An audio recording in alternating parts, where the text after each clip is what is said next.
Loneliness. We've all felt it. But did you know that 1/3 of the elderly struggle with loneliness? Selma's Institution of Education said that loneliness can result in a decline in physical and mental health, especially those of the older generation. On the contrary to this, 1 in 4 teenagers have felt lonely in high school. This has resulted in 2024. That's 62%. That's over half of a high school grade. I created a survey, and from that I found 58% of teenagers said that they didn't have anyone to talk to. Along with this, I also looked to find out which students had grandparents in the area. 66% said they didn't have any grandparents in the area.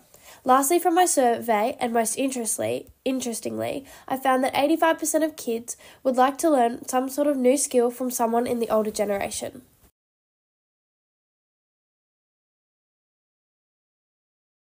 To combat these very scary statistics, I created the Connection Project. The program works like a buddy system for a high schooler and an elderly person.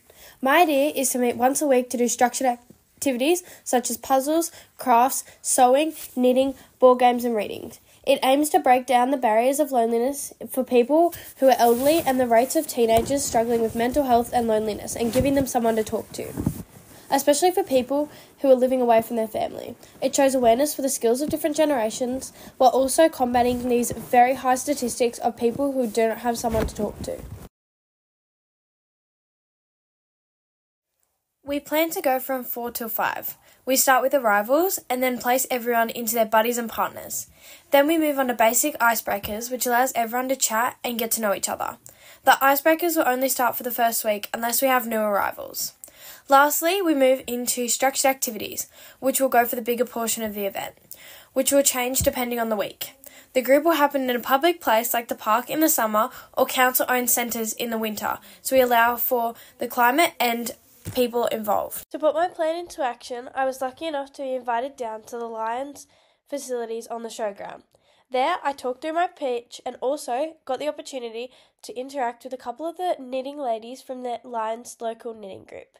With this, they asked me questions and helped me hash out last-minute things for my plan. It was good to get a second perspective and talk through my plan as a whole. I would also like to take this opportunity to thank my amazing mentor, Charlie. Thank you for always pushing me to be my best and helping me with everything. I'd also like to thank the Max Potential program for giving me new strategies and also helping me on this crazy adventure of creating an amazing community pitch to help my community.